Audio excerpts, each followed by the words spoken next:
안녕하세요. 오늘 저희가 함께 좀 깊이 파고 들어볼 자료가 있는데 바로 우리는 왜 그렇게 쉽게 신뢰를 잃는가?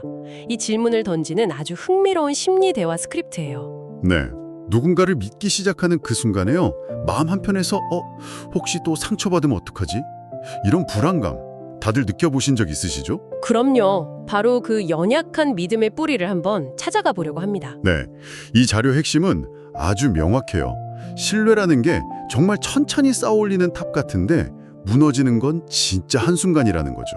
맞아요. 오늘은 그 이유를 우리 뇌의 어떤 기본적인 설계도, 그러니까 부정 편향부터 시작해서요.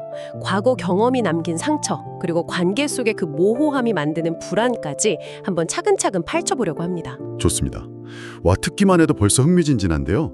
왜 우리의 믿음이 그렇게 깨지기 쉬운 유리 같은지, 그리고 더 중요한 거, 네. 한번 금이 간 신뢰를 어떻게 다시 붙여나갈 수 있는지 그 구체적인 방법까지 저희가 함께 찾아보겠습니다.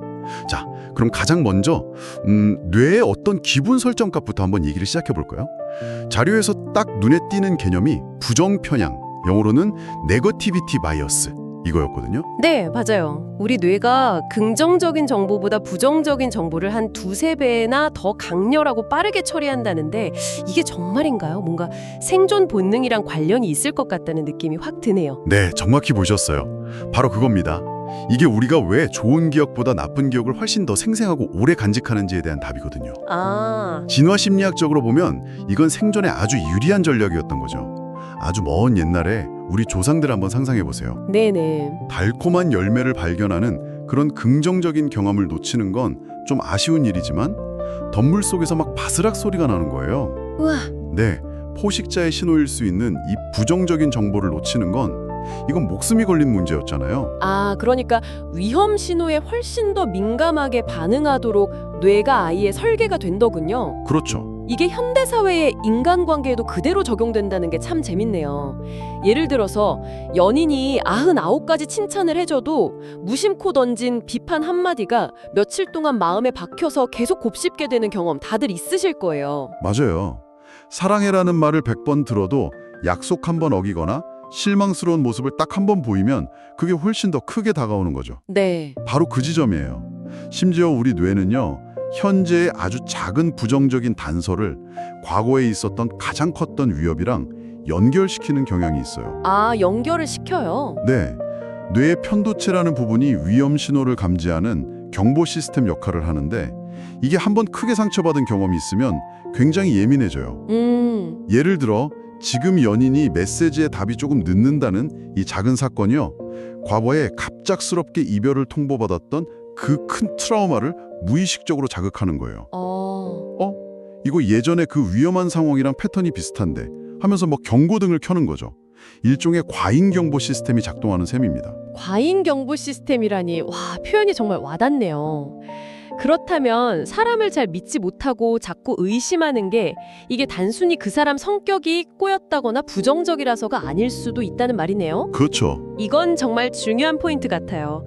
많은 분들이 난 왜 이렇게 의심이 많지 하고 자책하곤 하는데 그게 아니라 내 안에 경보 시스템이 너무 예민하게 작동하고 있었을 뿐이다. 이렇게 이해할 수 있으니까요.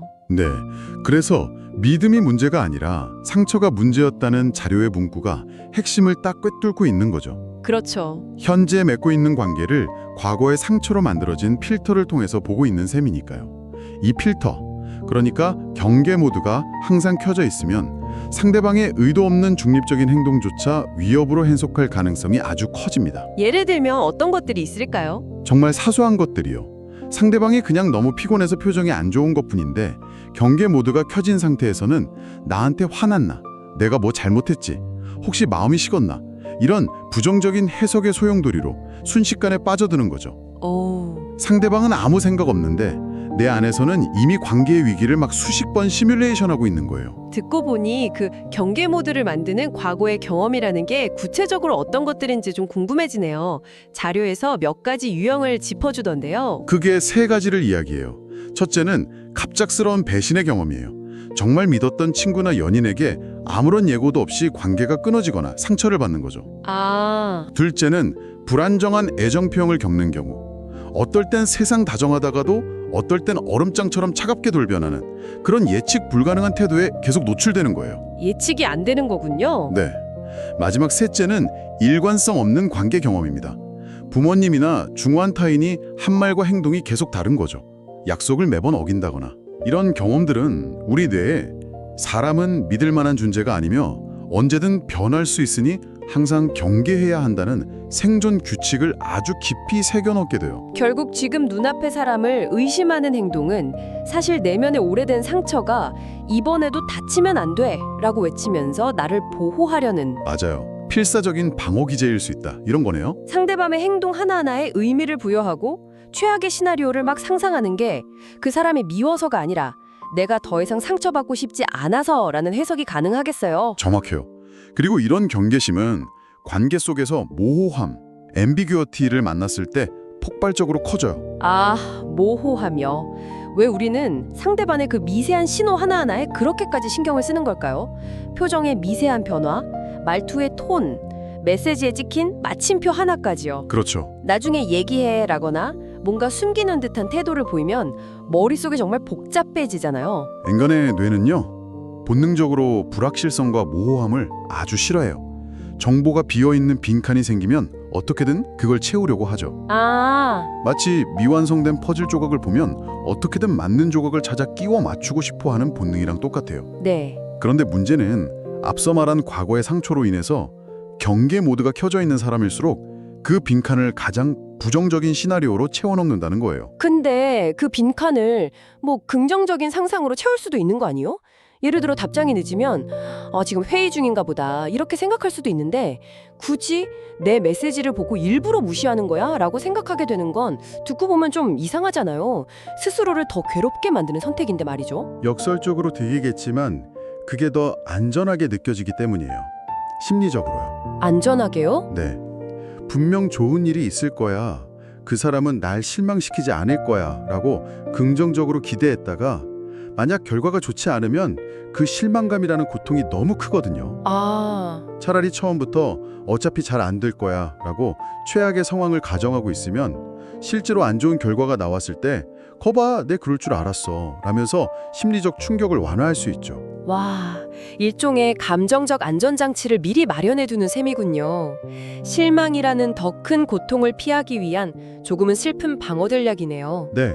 하지만 이 전략은 당장의 충격은 막아줄지 몰라도 장기적으로는 좋은 관계를 맺을 기회 자체를 원천 봉쇄해버리죠. 너무 큰 비용을 치르는 셈이에요. 듣고 보니 정말 악순환의 골이네요.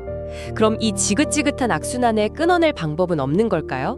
한번 금이 간 신뢰는 영원히 끝인 건지, 아니면 자료에서 좀 희망적인 이야기도 해주던가요? 다행히도 방법은 있습니다. 다만 중요한 전제는 신뢰는 시간이 흐른다고 저절로 회복되는 게 아니라는 거예요. 아, 저절로는 안 되는군요. 네. 상처를 준 쪽과 받은 쪽 모두의 의식적인 노력이 반드시 필요하죠. 자료에서는 구체적인 3단계 회복법을 제시합니다. 드디어 해결책이군요. 자, 첫 번째 단계는 뭔가요? 바로 투명성, transparency예요. 자신의 말과 행동, 그리고 감정을 숨기거나 왜곡하지 않고 일관적으로 공유하는 태도를 말해요. 투명성이요? 앞에서 모호함이 의심을 키우는 가장 큰 원인이라고 했잖아요. 네.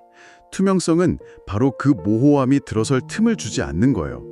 상대방이 혼자 추측하고 불안해할 빈칸 자체를 만들지 않으려는 노력이죠. 들어 상대방에 대한 불만이나 부정적인 감정을 필터 없이 쏟아내는 게 투명성이라고 할 수는 없을 것 같은데요. 그 적절한 선은 어떻게 찾아야 하죠? 아주 좋은 질문입니다. 여기서 말하는 투명성은 감정의 배설과는 달라요. 아, 핵심은 예측 가능성과 일관성을 주는 거예요. 예를 들어 기분이 안 좋으면 너 때문에 기분 나빠 라고 공격하는 대신에 나 오늘 회사에서 힘든 일이 있어서 지금 좀 예민한 상태야. 조금만 이해해줘 라고 자신의 상태를 설명해 주는 거죠. 이건 상대방에게 내 감정의 원인을 투명하게 공유해서 불필요한 오해를 막고 관계의 안정성을 높이는 행동이에요. 나를 주어로 솔직하게 내 상태를 공유하는 거군요. 너는 왜가 아니라 나는 지금 이렇다고요. 바로 그거죠. 이해가 되네요. 그럼 두 번째 단계는 뭔가요? 두 번째는 바로 시간이에요. 많은 사람들이 여기서 가장 큰 실수를 해요. 시간이요? 네.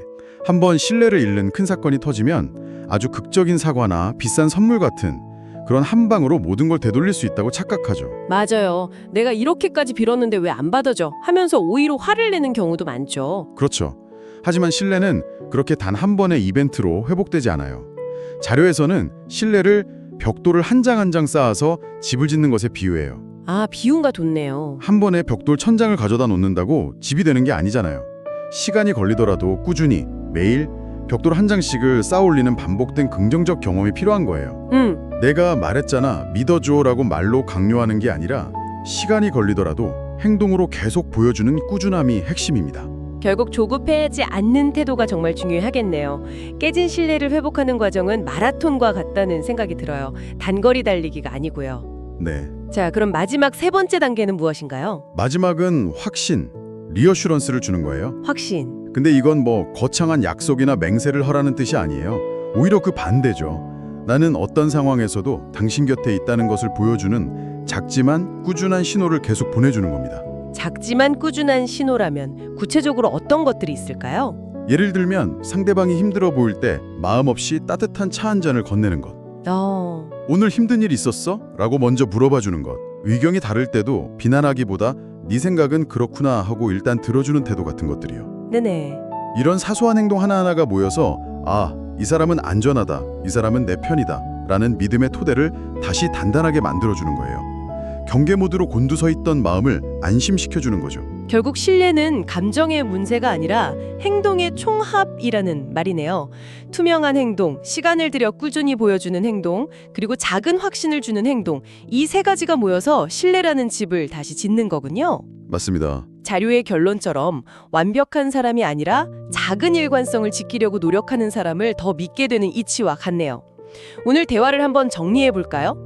우리가 쉽게 신뢰를 잃는 이유는 첫째, 우리 뇌가 생존을 위해 부정적인 정보에 더 예민하게 반응하도록 설계되었기 때문이고, 네, 둘째, 과거의 상처가 우리 마음에 항상 주변을 살피는 경계 모드를 설치했기 때문이었어요.